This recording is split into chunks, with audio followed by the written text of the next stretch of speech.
Hi everyone, thanks for joining. We are just about ready to get started. We have a few more people who are waiting to join. So just give us a minute or two and we will start the webinar. Thanks.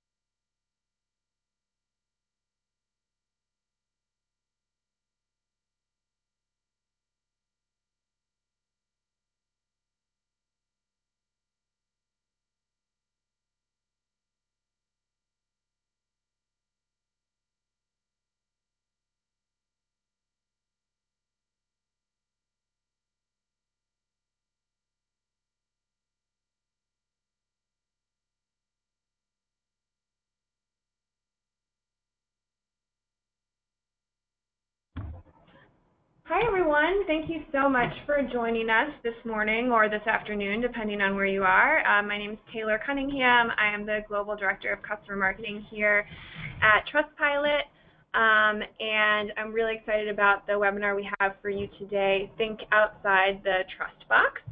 I'd like to introduce our speaker today, Michael Pritchard. He's a team lead here on the customer success team in the New York City office.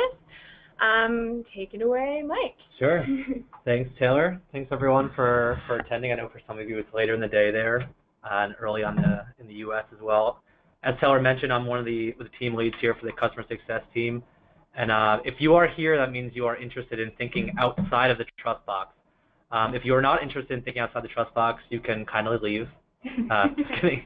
But yeah, seriously, we are really excited about this opportunity because a lot of times with our trust boxes, a lot of people think of them as an online tool, but we're really excited today to walk you through some of the other avenues and ways we can share your great branding that you guys have.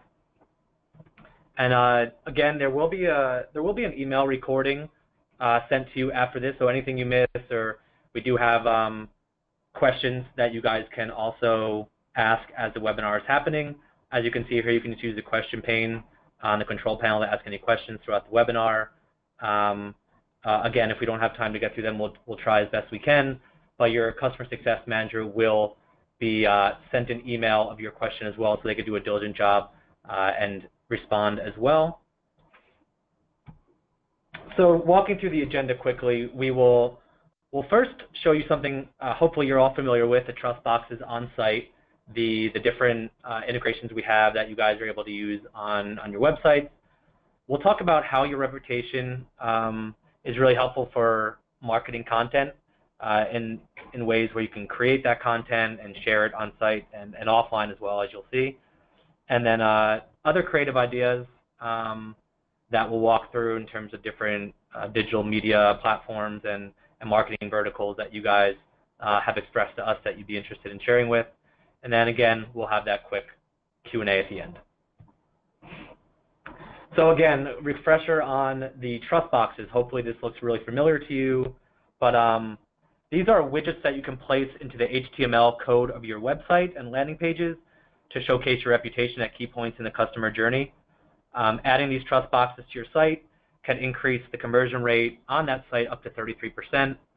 And the library, as I'm sure a lot of you have seen, has a lot of different aesthetic feels in terms of the size of the trust box, if you want to share content, just the widget, just the star rating, things like that, which we'll walk through as well today. But if you do have any questions regarding that outside of this webinar, again, great opportunity for you to reach out to your customer success manager and talk about strategic ways to share these trust boxes as well. But for this purpose, again, we will begin with your reputation and how it equals marketing content.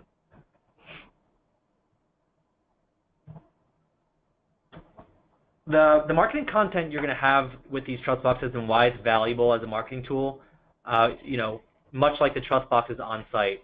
Why are we investing? You guys are investing a lot of time. What's the purpose of all this? 88% of consumers trust online reviews as much as personal recommendations. Much like restaurants, I don't know about you guys, I myself am planning a wedding right now, so personal recommendations has been huge when it comes to that. We found a photographer as through word of mouth, and then ever since then we've taken her advice on flowers and et cetera, et cetera. So having that strong customer voice as a recommendation is huge, and I'm sure that's one of the reasons you guys have chosen Trustpilot to begin with. Kind of flowing right into that third-party validation. The social proof that you're getting from these reviews really speaks strongly as well. And one of my favorite parts about all these reviews is it's not an artificial or created in-house review that you're like, oh, I think that's what our clients would say about us. It's a native tongue to your clients. It's a natural voice of them. So it makes sense when your clients are reading about the reviews as well. Then also, as a testing ground, if you're going to spend money on something like a billboard or some other high price ticket item when it comes to the reviews, what better way to show what kind of impact the reviews you're going to have than test it out in this kind of experiment, have a control center in a way, and then use it in a more high ticket item. So we'll walk through a bit the best practices that you want to make sure you're utilizing the TrustScore in ways that aligns with Trustpilot's transparent and unbiased approach. I want to focus on that even more so. I'm sure through the sales process, and one of the reasons, again, that you've chosen Trustpilot is we take very seriously the vetting process of the reviews themselves and making sure that they are verified clients of yours. You guys have a lot of tools that you can monitor and look over the reviews as well. So that approach is very, very important to us. And again, that's why the reviews are trustworthy, and it's not just content that you're creating yourselves. It's something that's coming from your customers. So we'll walk through a bit of the do's and don'ts when you're sharing reviews outside of the trust box. The trust boxes that you'd be using with us are already compliant. They already have the date stamps and things that we'll go through here. But when you're using our branding, you do have the opportunity to make sure that everything is up to snuff when it comes to compliance as well. So walking through here a bit, date stamp your trust score. This ensures that your consumers know the trust score is accurate as of a certain date. So I don't know about you, but a lot of times you're on a website and you don't really know when the reviews are from and where they're coming from, but this gives you, again, that extra validation that the reviews are present. May 23rd, the last review was May 22nd, 5-star review. That tells someone, not only did someone have a great experience here, but it was in the last 24 hours. So a great way to use it there. Making sure the score is accurate. This can be tricky. The score might be a 4.7 today and a 4.8 tomorrow. So we want to make sure that whatever integration that you guys are using offline is being kept up to date, as well as the star label, as well as the total number of views. Pretty self-explanatory. And then any quote that you're using, which we will go through a lot today, make sure that you're correctly attributing that quote. And we'll get through a little bit how important it is to use the actual wording of those quotes as well. And now the things to avoid. These are the things you do not want to do. It sounds like a silly thing, but you don't want to change even the smallest words in the review content that you're getting from these clients. When they sign, when they're agreeing to the terms and conditions with Trustpilot, they are saying the clients that Trustpilot is partnering with are allowed to use the review as I wrote them. I know it's really tempting if someone uses, the word there in the wrong context, or and of, some kind of connotation, doesn't have an exclamation point or quotation marks, whatever it might be, but we do have to use the true form of the review. Also, when it comes to displaying I doubt any of you would do this, but any sensitive information, the address of the person, if you have a contract with them that claims that they can't reveal any kind of privacy terms that they have, anything like that we want to avoid as well. And then any defamatory, obscene, malicious, discriminatory manner, we want to avoid that as well.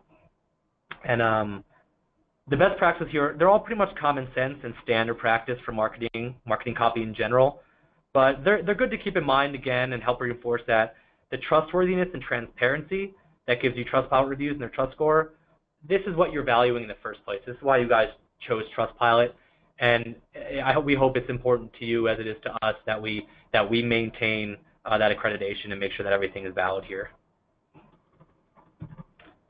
So moving on, this is the fun part. Now that we're through compliance, these are your reviews in action, and we've been really excited about it. We're noticing that the reviews are being used more and more and being shared in in email and in public and Instagram and different social tags. So we've gone ahead and made a Trustpilot everywhere hashtag. That's what all the cool kids are doing nowadays. So we thought we would join the party when it comes to that. So feel free to use that hashtag. We're really excited to see what kind of integrations and offline strategies you guys are using. In the next several slides, we'll walk through some of those examples, some of which you guys have sent yourself, many of which have been discovered by our own employees as they're walking through Copenhagen, New York, London. So we want to make sure that you guys are also aware. These images are going to be a little grainy. They're going to be a little, they're not professionally done. So keep that in mind. But it might be someone on a train who quickly snapped a photo. So without further ado, we could jump into where we're going to leverage your reputation online.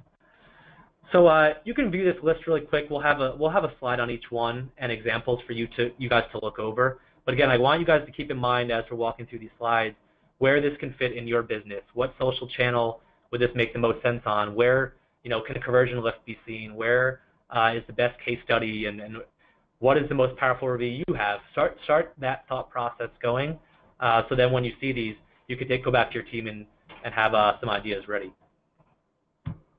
So jumping right into it, social media is the first channel.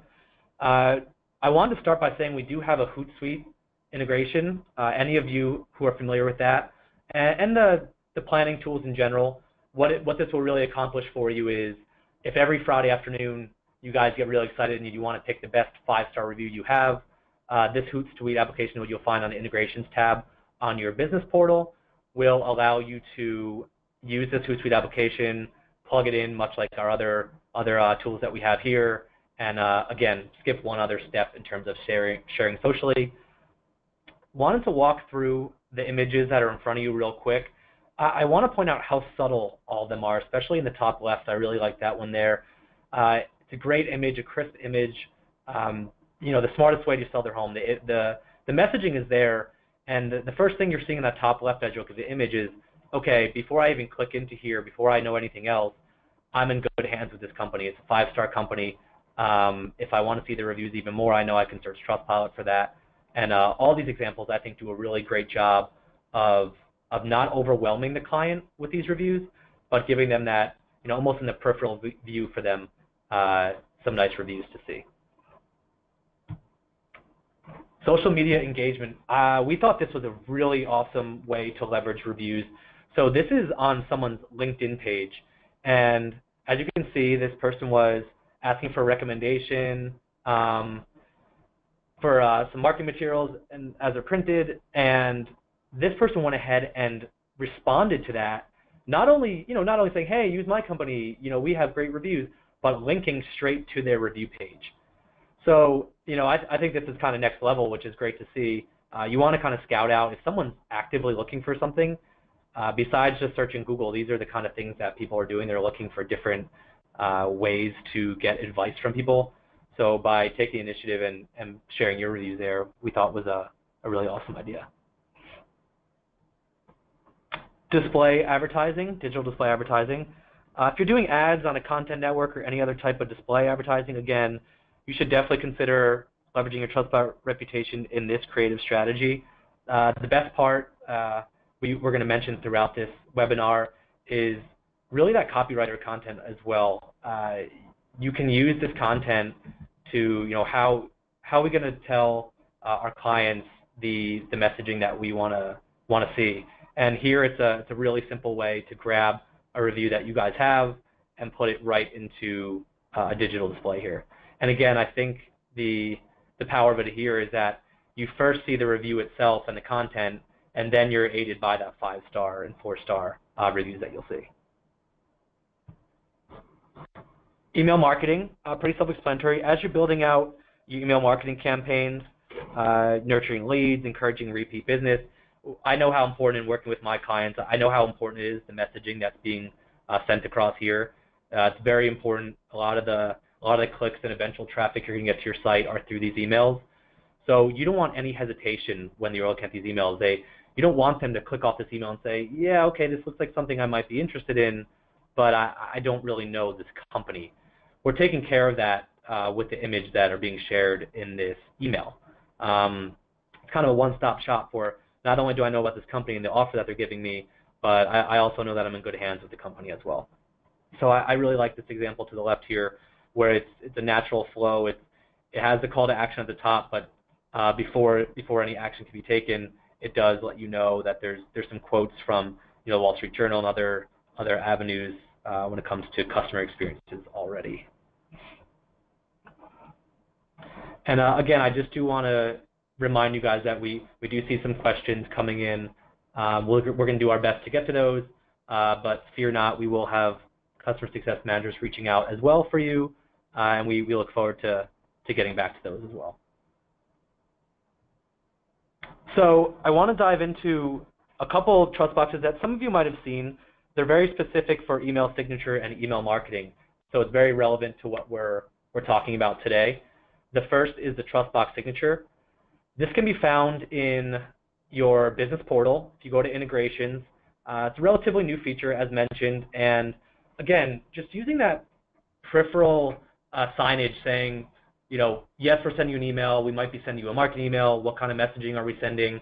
To have that ability to show your trust score there, as you can see, it's such a powerful tool for you guys to be able to use your own reviews that you've worked so hard to maintain and get, and kind of toot your own horn in a way and say, hey, we've worked really hard for these reviews. We want you guys to know that you're in good hands when you're working with our company. And again, these work with Gmail, Outlook, Yahoo, a lot of the email providers that you guys are familiar with. Moving into the TrustBox newsletter, similar idea, just optimized for email marketing. You have two layouts that you can choose from here, and just like with the signature, one of the best features we thought for this was it's dynamic. You don't have to worry about putting a new batch of code every time you get 5 more reviews, or the trust score gets better, you get to a 5-star rating. It's a dynamic code that we're putting on the newsletter here. So you implement it, you have an initiative. Again, you want to try to drive traffic to your site through email. What better way to see, let's try out Trustpilot. Let's see if we share reviews in this way, if we're able to see some sort of conversion increase from this. And that's what it's really about at the end of the day. We want you guys to have the traffic, and we want people to be aware of what great companies you guys are.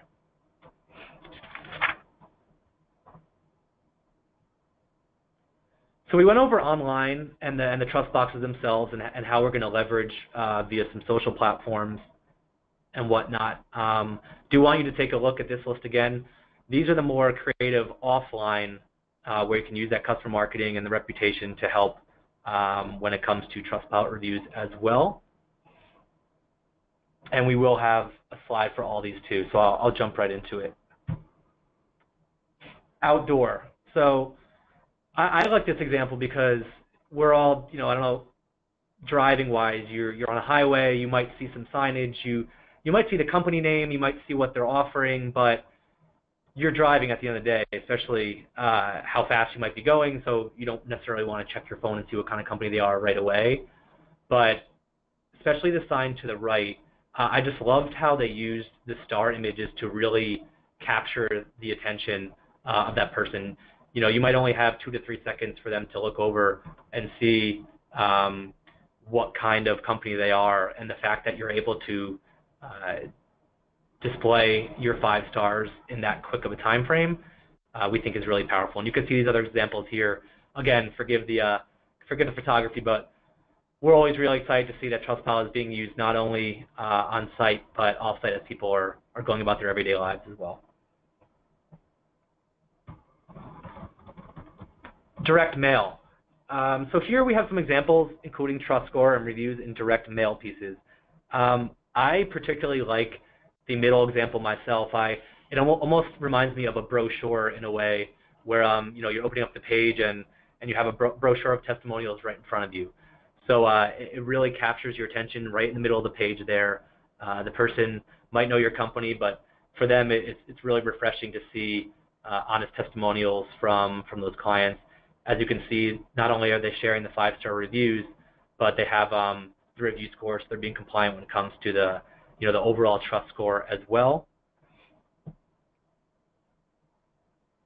And just want to mention as well, the majority of the copy in this piece wasn't written by a copywriter. It's written by the company's own customers, which is really cool. Again, kind of noting that way of not taking the time to figure out, okay, what do we want to say? What's our customer voice?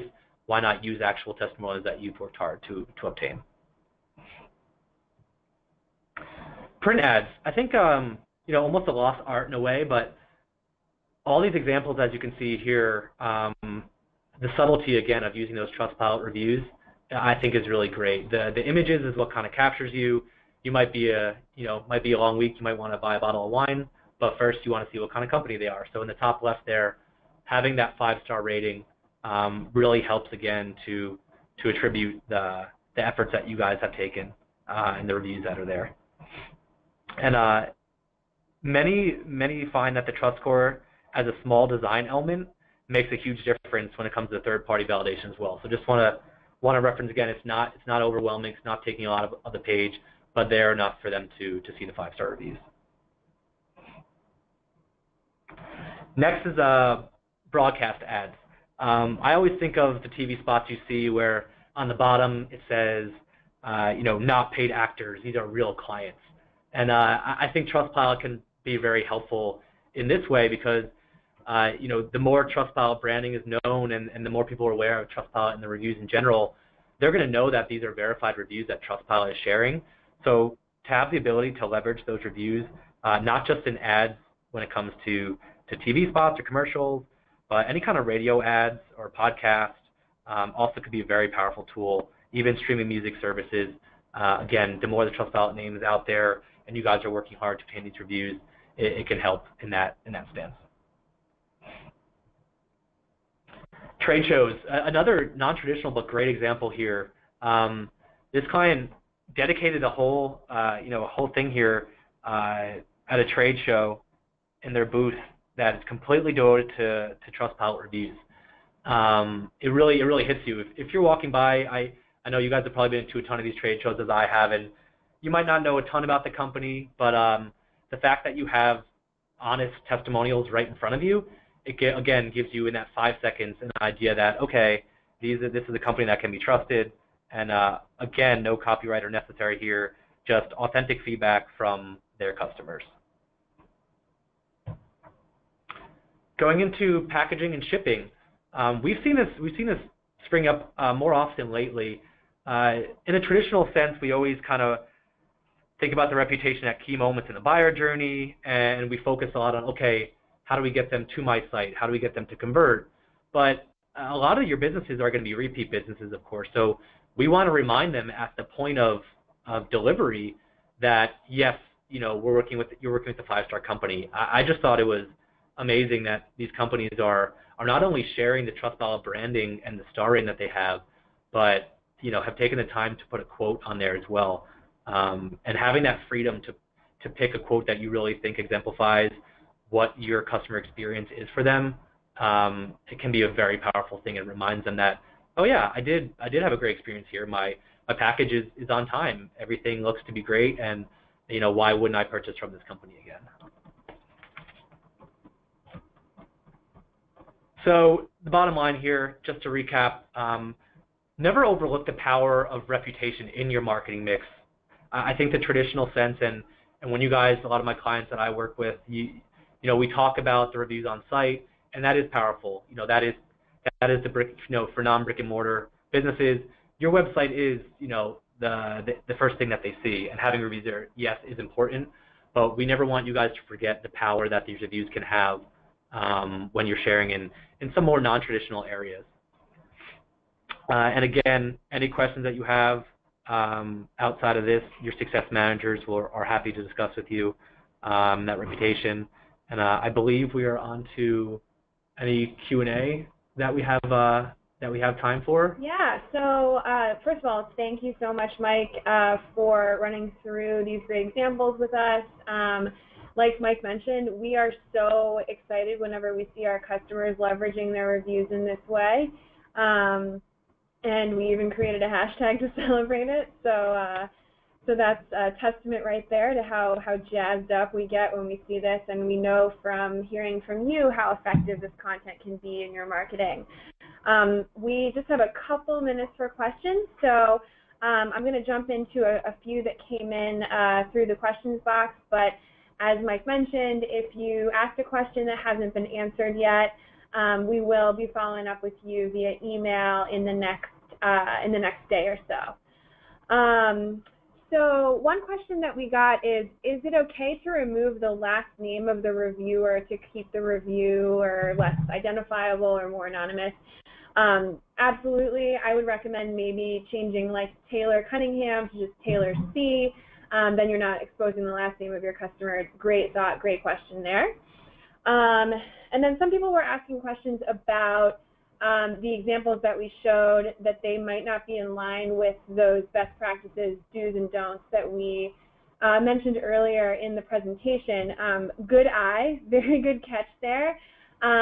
So one of the benefits of our team here starting to monitor these examples more closely is that we're seeing all of the great work you guys are doing to include your reviews and your TrustScore in your marketing, but we're also identifying some non-compliant or not really aligned with our best practices use of the stars or our branding. So we are getting in touch with our customers who we notice maybe should make some adjustments to their creative to make the content a little bit more in line with our best practices. But we would suggest for all of you who are maybe new to including your TrustScore reviews in your ads, definitely apply our best practices, and we'll be following up with customers that we see who may not have gotten the memo on those guidelines just yet. So we also had a question about how do you get a hold of like the brand assets for Trustpilot, like our logo, things like that. So if you haven't already, I definitely recommend taking a look at the marketing assets section in your B2B platform. There you will find all of our logos, our brand guidelines, the correct colors to use. You'll also find some templates like Facebook post templates, some examples, some of the examples you've seen in this deck are also available in the platform. So I'd recommend starting there. But you can also always reach out to your success manager if you want to get creative or you're working with your creative team about how best to add reviews and your TrustScore to your marketing materials. All right, let me take another look at our questions here. All right. I think I'm gonna close the questions now because we are a little bit over time. The one thing that I will say is that we are going to send out the recording of this webinar and the slides, as well as some links to some specific materials that might be helpful. We'll send that out in the next 24 hours or so. So keep your eyes peeled in your email inbox. And we are also going to be sending a survey. We'd love your feedback on this webinar and just our webinar format in general. We want to make these as beneficial for you as possible, so we really appreciate your feedback. All right, well, we thank you so much for coming. Thanks, Mike, for presenting, and we hope you all have a great rest of your day. Thanks so much. Thank you, guys.